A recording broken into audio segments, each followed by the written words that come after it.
Hey everyone, if you haven't already made plans to attend Freedom Fest 2020 at Caesar's Palace in Las Vegas, Nevada this July 13th through 16th, you're going to be missing out because I'm going to be there, as is Doug Casey, and a host of other speakers.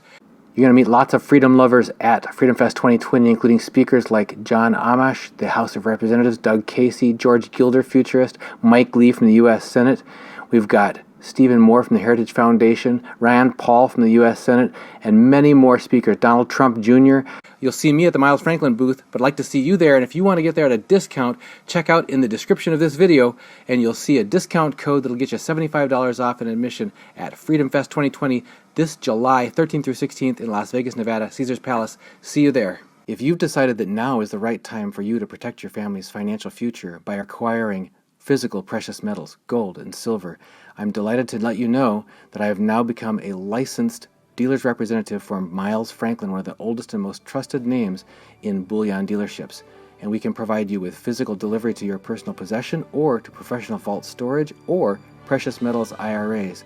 Just email me at libertyandfinance@protonmail.com, and please include your name and phone number in your email to libertyandfinance@protonmail.com.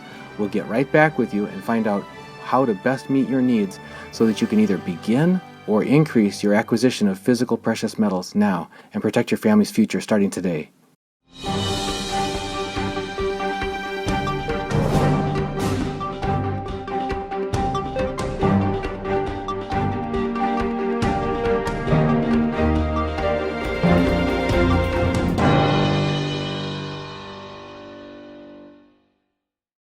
Welcome back to Liberty and Finance and Reluctant Preppers. We have a returning guest. Rodney Leatherman is the founder of DropYourEnergyBill.com. He's also the host of the nation's largest syndicated radio show on energy.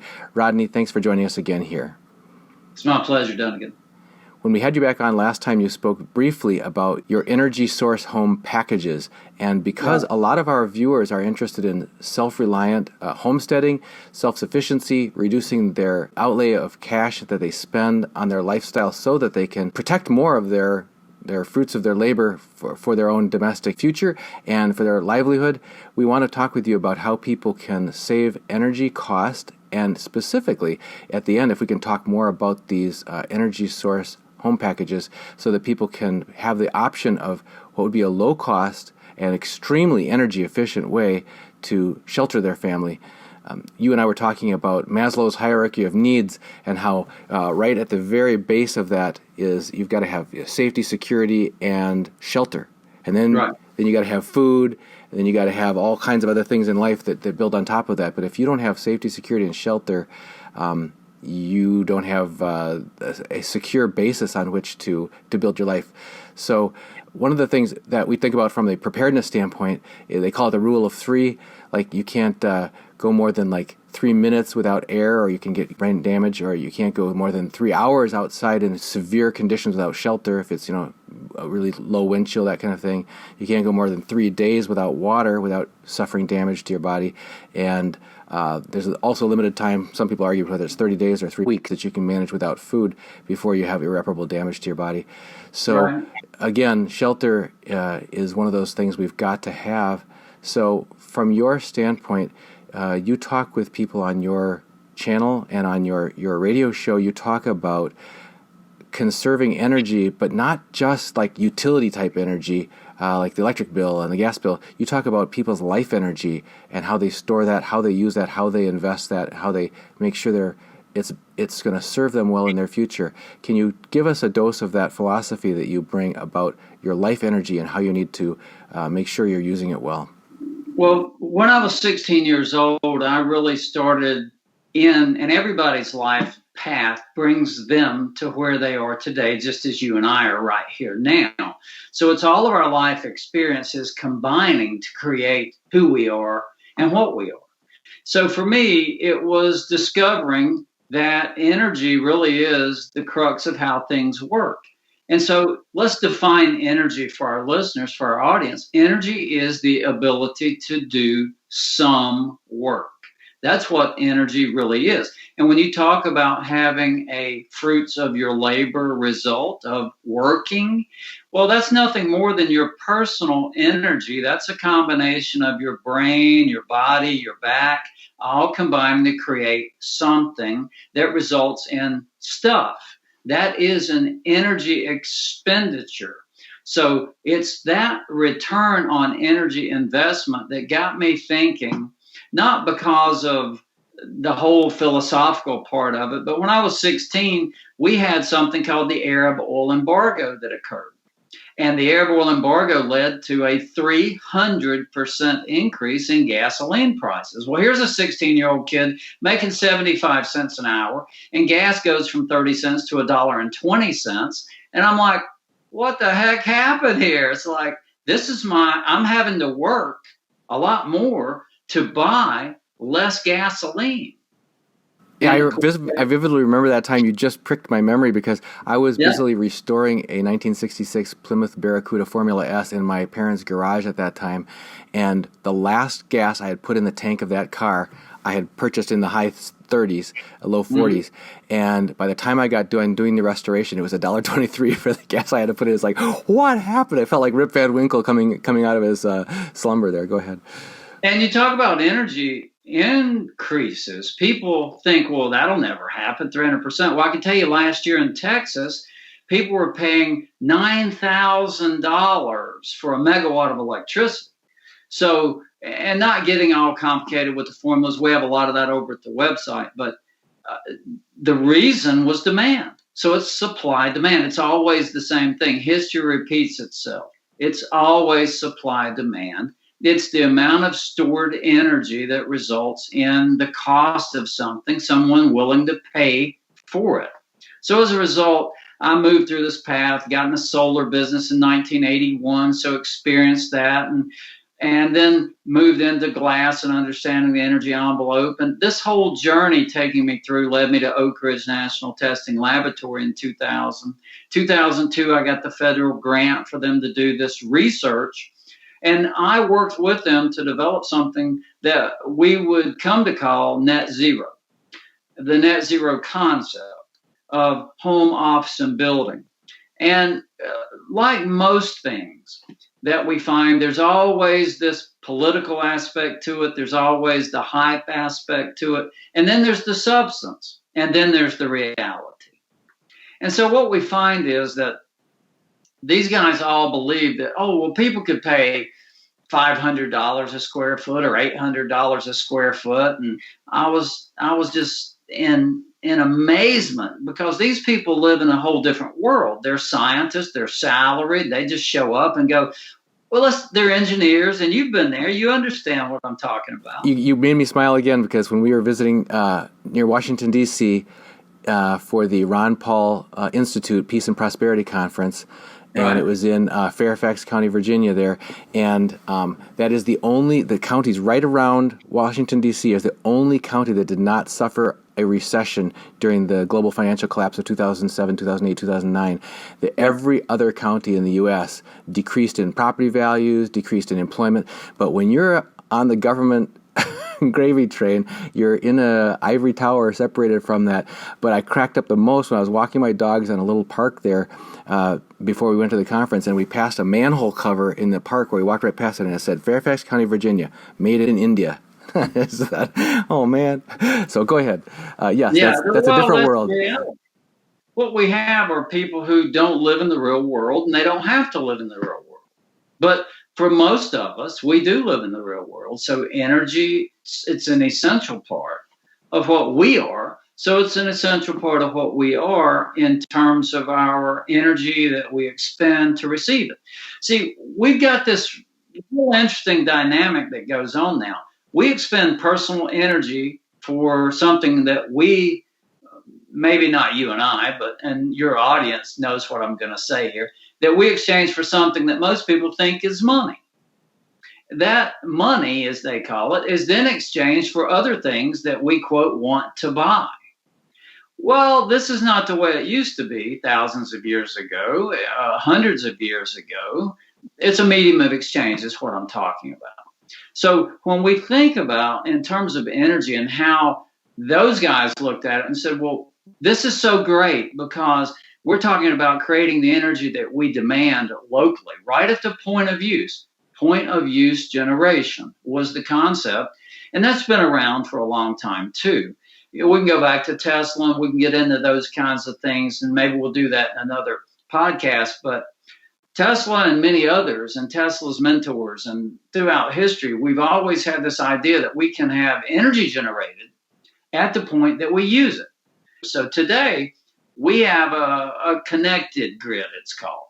So we connect and plug in, and then we pay the bill with this stored energy equivalent of dollars. And then it goes up and we pay more and we have devaluation or, it's funny, the people that have this want to create more inflation as though we need that, right? When we really have inflation everywhere all around us, but that's not the way we calculate that.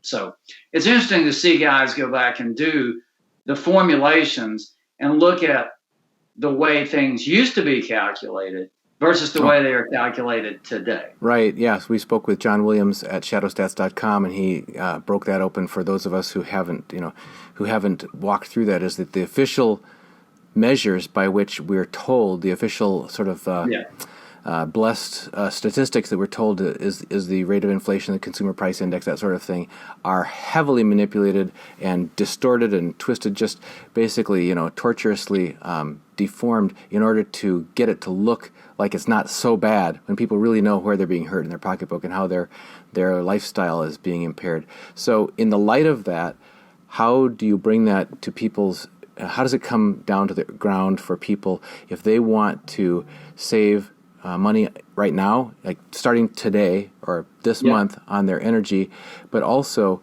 if they want to take a strategic stand to reduce their energy footprint going forward, to really save more of their life energy for things other than just paying it away to these centralized power distribution companies, that sort of thing? Well, what we've heard over all the years I've done this is we give it away.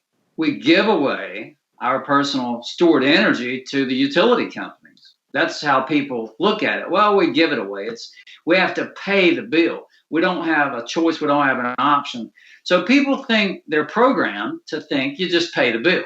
You just pay the bill. It's like buying anything new. You just go buy it. Here's the price. You want it? Yeah, you do. Yeah, oh yeah, you deserve it, right? So, that whole Bernaysian mindset of the century of deserving or the century of whatever you want to call it. So with that mindset, people just pay the bill. And the reality is you can apply the technology that I've developed over my career to existing home, office, and building. And so that's the reason I was invited to Oak Ridge. I mean, you just don't get, hey, come on over. We got an opening over here. It says. So I was invited in because of my understanding and my relationship with utility companies and working with them, developing things like my U18 glass package. So the U18 glass package is a key component to understanding the energy envelope. Let's imagine it like a refrigerator. The refrigerator is an insulated, sealed unit that has a compressor. Let's call that your cooling system.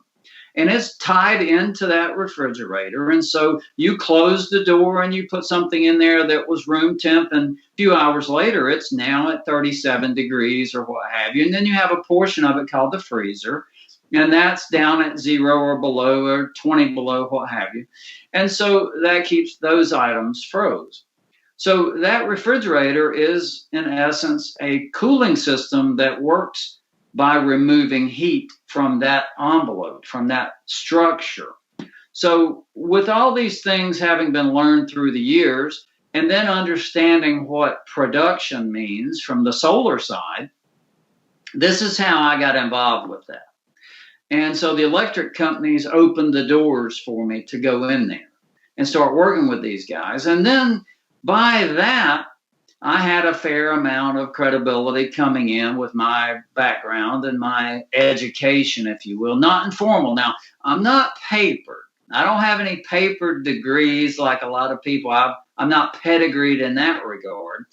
because I went to school for different things. I went to construction. I started in college, and I went into some other areas of finance. And I realized early on that I really couldn't achieve success in those areas unless I agreed basically with the doctrine or the teaching or the philosophy or the concepts or the papers, because the guy or gal running the program wouldn't give me a paper unless I really basically agreed with what they were saying. Here, memorize this, come back. Oh, you passed. Here's your paper. Now go do what I've taught you, quote, taught you, and you'll do good. Yeah, we homeschooled our 5 kids, and we interacted closely with a number of other homeschool families, and one of them, their daughter was taking one of these standardized tests that was required by law each year, and she looked up at her mom in the middle of the test, and she said, "Mom, do I have to put the answer that they want me to put, or should I put the real answer?" And the mom said, "Put the answer that they want you to put." On a standardized test. And the rest of life, think openly, yeah. So we go into this whole project, and the idea was, well, let's create something that's never been created before. Well, the reality is we had net zero 150 years ago because we didn't have energy as we know it today, electricity and gas, these utilities. So everything was net zero. So the idea from my point of view, from history, is, well, all we're trying to do is get back to that, but now everybody wants to not sacrifice. We want the conveniences. We don't want to have to go build a fire to heat water.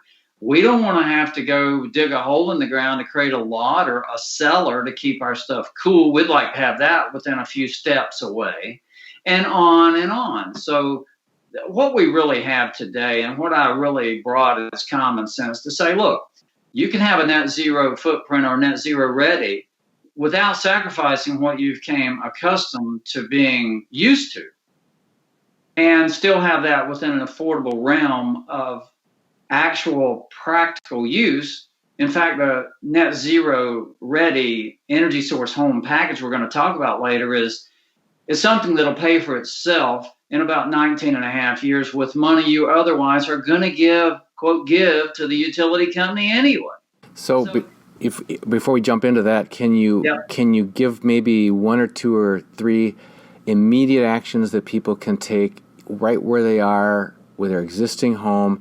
Just if you take what comes to top of mind for you for top 3 things, and then we'll get into the energy source homes. Absolutely. When you think about your existing thing, what uses energy? 70% of your bill. Let's just use general numbers. The average home, 1,750 square foot home, is around $350 a month. That's the average across the country. But let's keep it simple and say $300.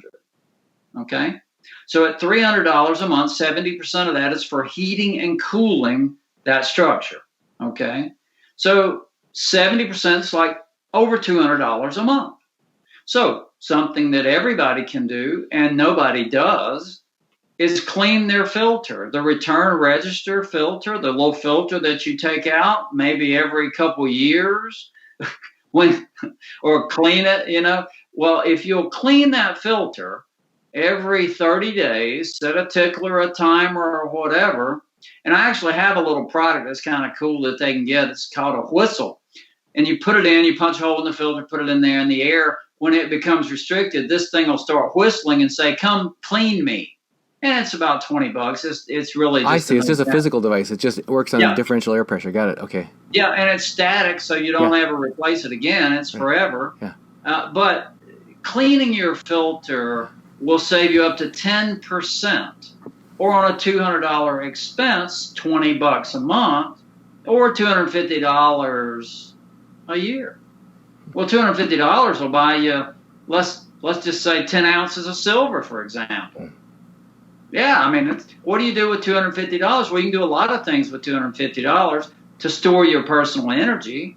So you're not putting it over here. So you don't get a return on your investment with the utility company, do you? No. You just pay, and then you get to buy more. Yeah.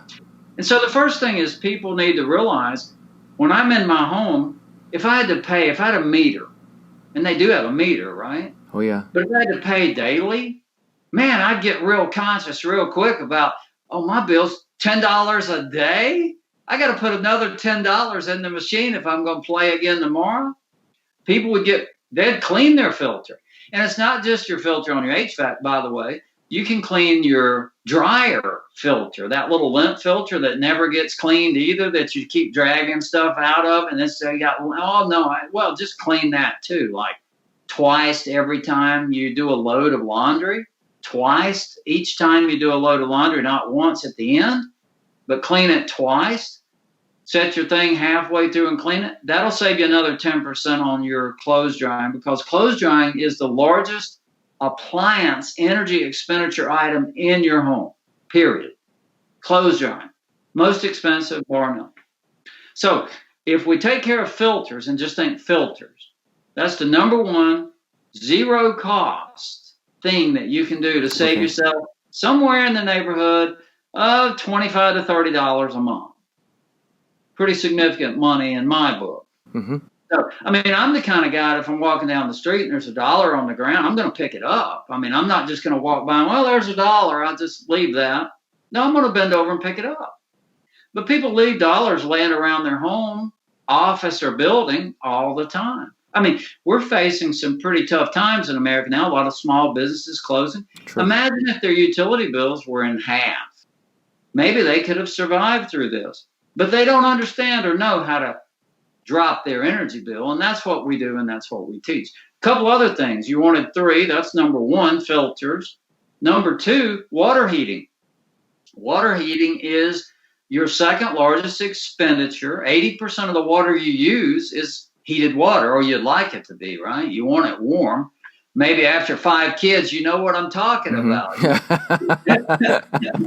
You're last in and cold out. So what you want to do there is a couple things. One that costs you no money, is to simply go identify the breaker in your panel. It's going to be one of the big ones because it's a 220. And you're going to just cut that breaker off. Just cut it off. And people go, well, if I cut it off, it's not working. Well, let me ask you. When you come home in the evening or morning or whenever you do, you leave your car because it's going to be hot tomorrow. You don't leave your car in the driveway running all night so that the air conditioner on your car runs. But this is what we do with our water heater, or relatively the same thing. We leave it running all the time because, well, we might want it hot. Well, guess what? The element in your water heater uses 25% of your bill on average because it's a very big element and it heats up very quickly. If you leave it on, all it does is set and cycle on and off and on to maintain that thermostat temperature. But if you'll cut the breaker off, or you can put a timer on, but that'll cost you some money and time. You'll have to actually probably get an electrician to install that. That's what I recommend if you don't know electricity. But the timer will allow you to set a lifestyle. So you can have that come on. All you need to do is turn it on 15 minutes before you want hot water. And for most people, that's in the evening when they're taking showers, washing dishes, etc. Turn that on 15 minutes before and you'll have plenty of hot water because it's going to come on and run. But you've got it running now while you're doing whatever you do during the day, which is on a $300 bill. It's only $75 a month. I mean, so cutting that off can save you up to 20% on that bill. 20% is a big number on a $75. When you're talking $75 on a $300 bill, and not to confuse people, but the reality is you can save yourself, $50 a month. We had to replace a washing machine recently because our old one failed, and we got the one that I'm looking at the knob on the temperature control knob, and it's got hot, warm, and then it says cool, and then it says cold, and then it says tap cold. And I thought, what the heck? I thought cold was cold. I didn't, because so it's going to be using, if you set it on cold or cool, it's going to be using some of the hot water blending in with there or whatever. So if you just want, no, I just want you to run on cold, you got to set it on tap cold. So I thought that's interesting. So it's even hidden in the euphemism or nomenclature of our appliances to overuse energy when you don't intend to. Well, and one of the newest things that I do in speccing this energy efficient energy source home is I also spec and create the demand side of energy use on the appliances. And it's interesting you bring up the washer, because what we're specking now, you don't need a lot of square footage. When you have a washer and dryer, it takes about 9 square feet of space for each unit, 3 by 3. Right. The new technology allows you to have a more efficient design in a 2 by 2 foot square space by incorporating the washer and dryer into one unit. So they actually do both functions in one cabinet, taking up less cubic footage. And in fact, the design, many times I'll recommend that you install that in the master suite under the vanity, so that your clothes just go, because most of your clothes generated in the master, you just take them, put them right in the laundry, hit the button, you come back, they're done, washed and dried in one stroke. And the energy use on these are incredibly low. So that's the newest, latest, greatest on that. But so we got HVAC, we're saving money. We've got water heating, we're saving money. And none of the things we've just taught the listeners cost you anything. You just have to do it, okay? The next thing is simply to look at what is using energy that's left. Well, we have lighting. That constitutes about 3 to 5%. And these numbers, I use averages. They'll vary depending on lifestyle and application and rate. But on average, lighting is the next thing. But to change your bulbs to LED is going to require expenditure. So the next thing is, and you had 5 kids, you'll like this, cut the light off. Can you cut the light off? Would you cut the light off? Hey, you cut the light off, didn't you? I mean, I had I had 4 children. At bedtime. So, yeah, cutting the light off around my house was a big deal. Another thing is close the door. I mean, just close the door, because, we're trying to heat and cool the world. No, close the door. Okay. So the other thing is vampire energy. The things that you plug in, like your toaster oven, your coffee maker, your microwave, all these other things you plug in, they have LED readouts and all these other cool little things, okay? And other major appliances like dishwashers and on and on. You can actually find them in the breaker box, identify them, and cut the breakers off to them. Or you can simply unplug and then plug in. People say, well, that's inconvenient. Well, I want it to be inconvenient because I want it to remind you that when you plug that in, it's using energy, which costs you life energy. It's crazy. My wife is particularly sensitive to light when trying to sleep. So whenever we have had to travel and check into a hotel, I bring along a roll of electrical tape, and I have to go all around the room covering up the LED on the smoke detector, covering up the LED on the television, covering up the LED on the little the internet thingy. And if without that, it's like you're in mission control. You think it's going to be dark when you turn the lights up, but there's LEDs everywhere. And the little power packs for laptop computers and everything, those things are like really, really warm to the touch. So I know that's a significant, like you say, vampire. You're not making any productive use of it, but it's definitely pulling power out of the wall to be that hot. Yep, pulling electricity. And so the thing is, another definition, words have meanings. So you mentioned power. See, we're the ones with the power, and we're the only ones with the power. That's our personal energy is power. Knowledge is power. Understanding is power. This is brain energy, physical energy. What the electricity company sells you is electricity. But they'll tell you, oh, we're the power company. And that's not by accident. J.P. Morgan decided to call his electric company the power company. He was also one of the first guys to give you monthly billing, because then he could leverage that monthly billing portfolio and say, look, I've got all this. So now think about how many subscription services you pay for on a monthly basis, because this monthly billing is just software, and you can keep going through. It's this cool cash flow cow that just pays and pays and pays, and your overheads are virtually set, so your cost doesn't go up. So the monthly expenditure on energy, the 3 things we just talked about can save you up to 40% per month. So on that $300 a month bill, over $100 a month, $1,200+ a year. This is a big amount of money to me.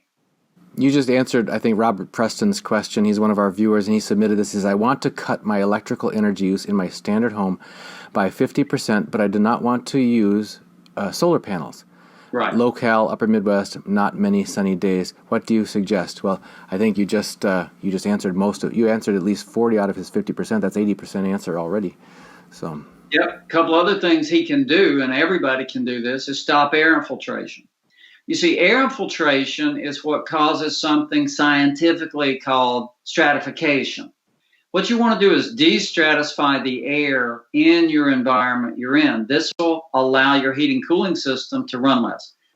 Your return register is located a certain level off the floor for a reason, because it pulls in a temperature of air. If you're cooling, cool air goes down. If you're heating, warm air goes up. We all know that. But if you have air infiltration, i.e. the kids leaving the door open, that's a big amount of air infiltration. But what people don't understand, DUNAGUN, is that you've got air infiltration occurring around your switches and your outlets on your interior and exterior walls. Most people say, well, yeah, I can see it on the exterior, but what about interior? Well, if you've got a foundation and you've got an attic, and most homes do, then you're creating a chimney effect that feeds that up through, and then your interior wall outlet switches. See, your heating and cooling system creates negative pressure. And that negative pressure then in turn creates a suction or vacuum. So any crevice, any place that you've got a point of entry, it's going to bring in the old days, we did something called a blower door test, and we could identify where this was coming in. Today, we can use infrared and actually see it in a picture. So it can be done very, very quickly. And something else I've developed for the listeners that they can get from us is infrared technology that we can ship to them. They can put it on their phone or their laptop, and they can actually do their own energy audit to determine where these air infiltration points are. If you want to keep it a lot simpler, you can pick up one of these digital infrared temperature guns that you see now being used to, quote, check people's temperature. Same thing, it's a digital readout. So all you want to do is check each outlet and switch and look for the temperature differential. Those has sensitivity settings on them. Set it within 1/10 of a degree, and then you'll see that you're getting air infiltration. Stop the air infiltration behind your outlets and switches by placing a gasket there. Little foam gasket. We've got those over at Drop Energy Bill. Then you can put a blanket around your water heater, by the way, back to that will stop the standby loss. Because you go touch your water heater, like you mentioned about other things, you touch it and it's warm. Well, your water heater loses that energy. So wrap a blanket around it. You're cold in the winter, right? Jimmy Carter said, put on a sweater. Well, put a sweater around your water heater. But stop air infiltration. That's what you want to do. And you stop it at the point of entry. Couple tubes of caulk, couple outlet switch sealers, and man, you can make a huge difference, saving up to 20% on the heating cooling cost. So now on a $200 heating cooling bill, you can save another $40 a month.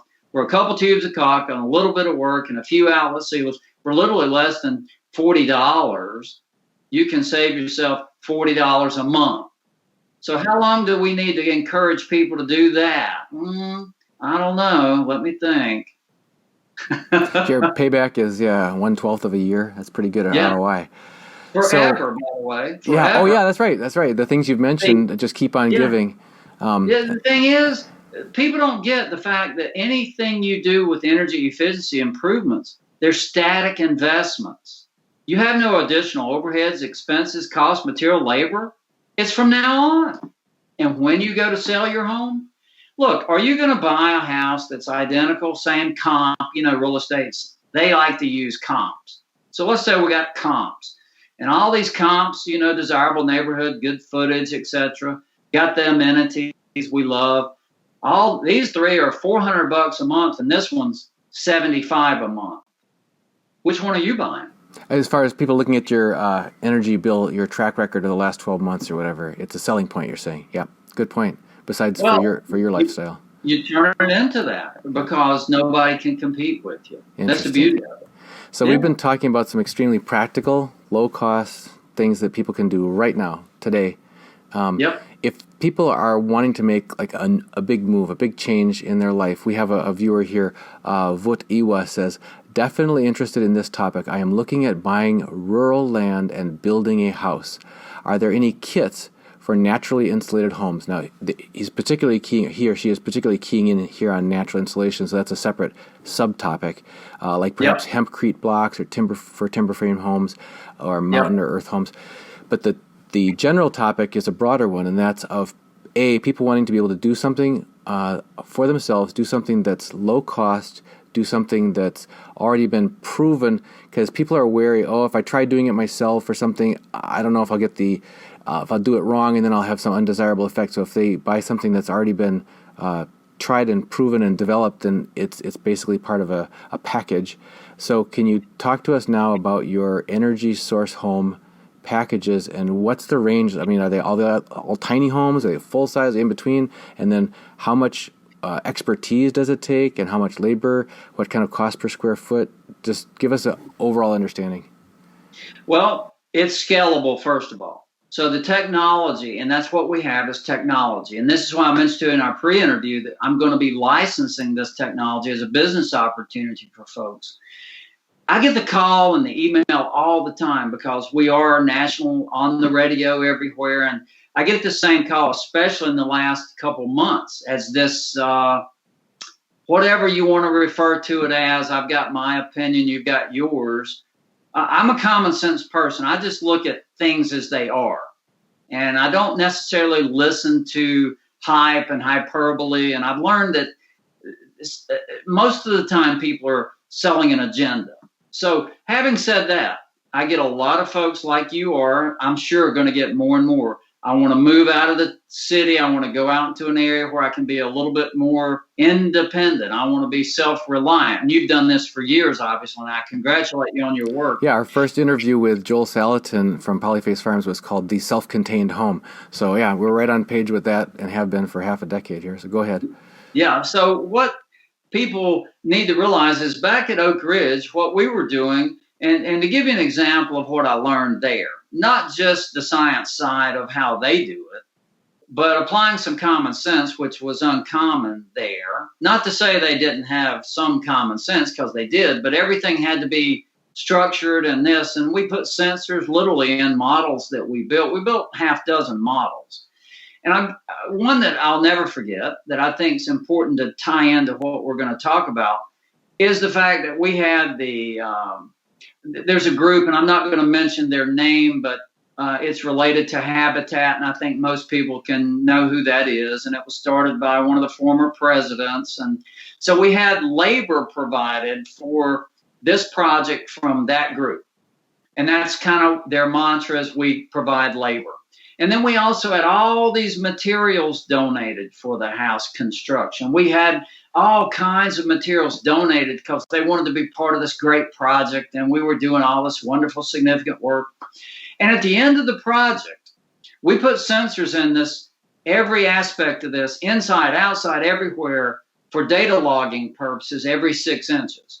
So we had the science completely nailed. We knew exactly what went on in the house, every aspect of it, and on the grounds around the house, because we put geothermal in it.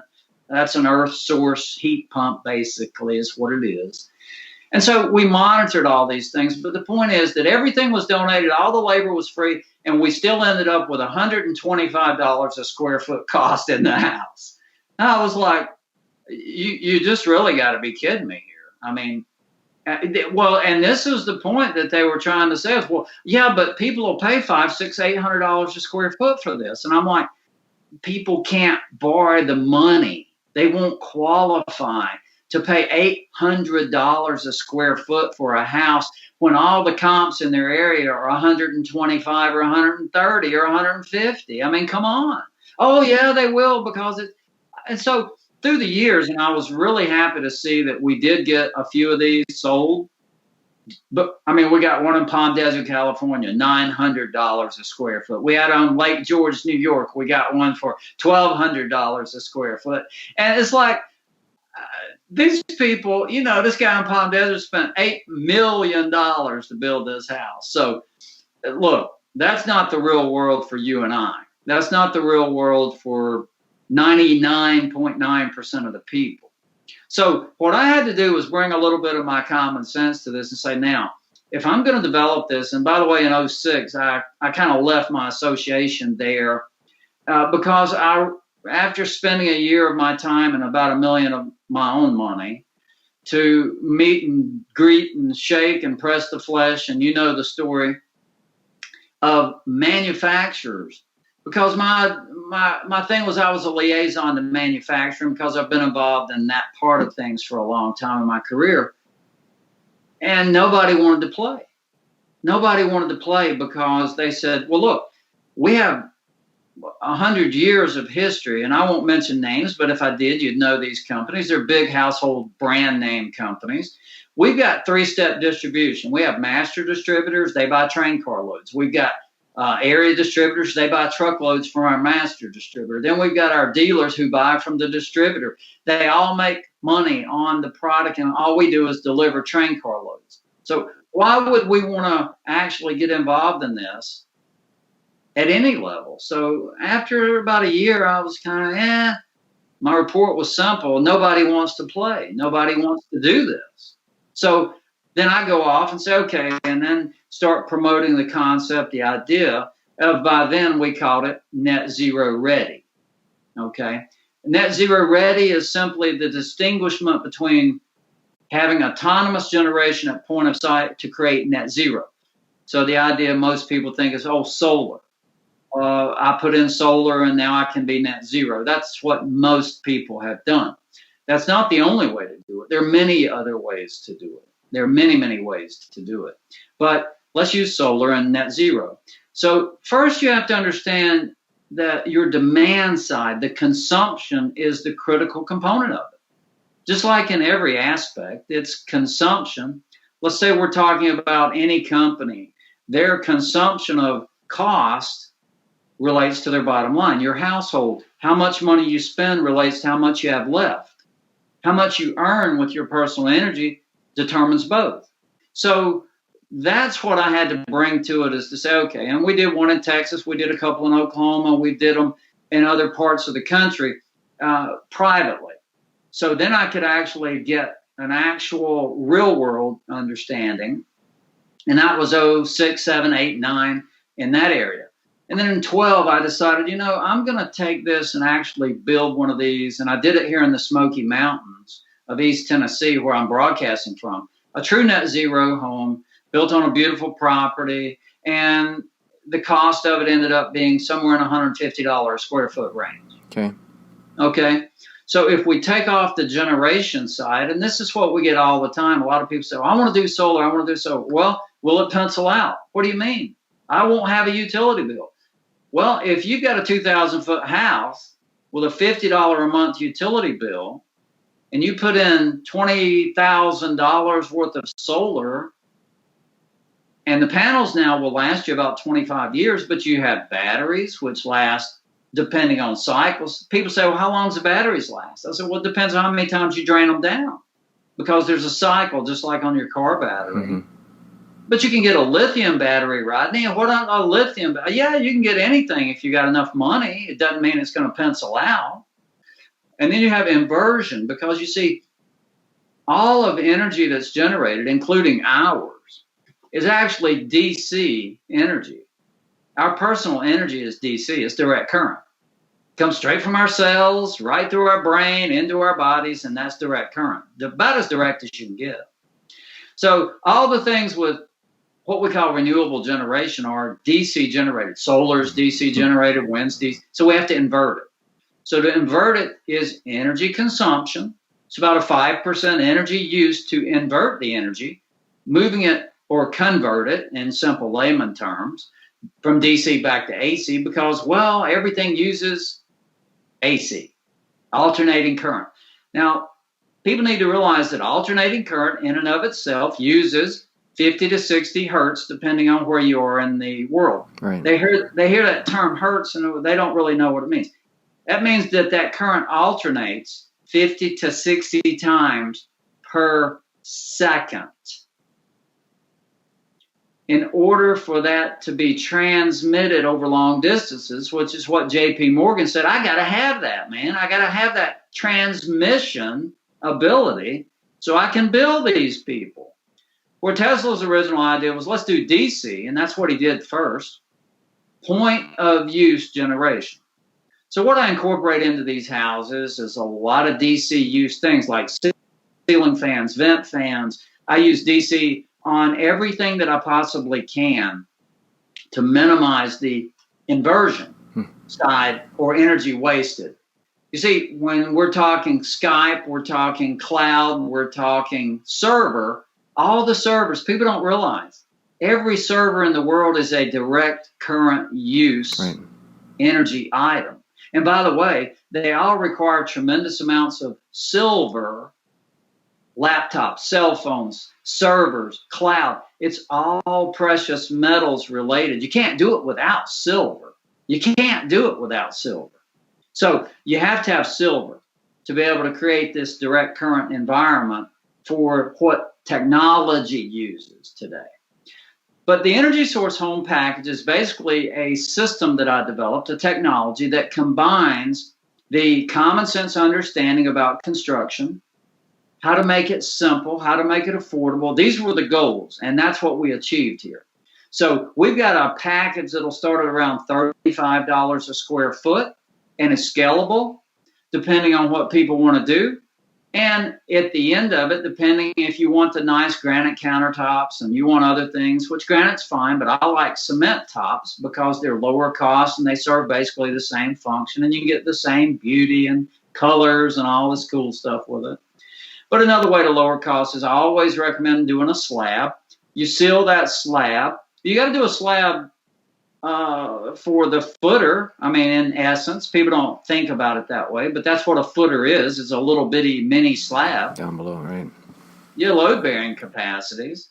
So I recommend you just do what's called a monolithic slab. There's your footer and your conditioned space environment in one. And then you address it correctly with insulation around and below. And now you put the right kind of envelope on top of it. And now you've got a space that can be conditioned literally for 10, 15, 20 cents a day, providing that you have the right kind of heating and cooling equipment. Now, I'll give you a quick example. The little 1,500 square foot home that we did here, which I say little, 1,500 square feet properly designed is plenty of space for even a family of 4. Okay, certainly a family of 2. So that email, we're getting it a lot ourselves. Well, we want to get rid of our McMansion, and we want to do this, and we want to do that. And, okay, well, here's the way that you take some of your stored personal energy, because most people look at equity as their part of their income portfolio. Equity in their home, you see, that's their stored energy. That's really what they're talking about. Our personal energy, we expend it to buy this home, and now we maintain it and pay insurance and taxes. And so now we're going to sell it, and we're going to get equity from it. And we're going to take that, and we're going to go build a smaller home because we don't need the McMansion anymore. The kids are grown and gone. They're not coming back. They're in wherever.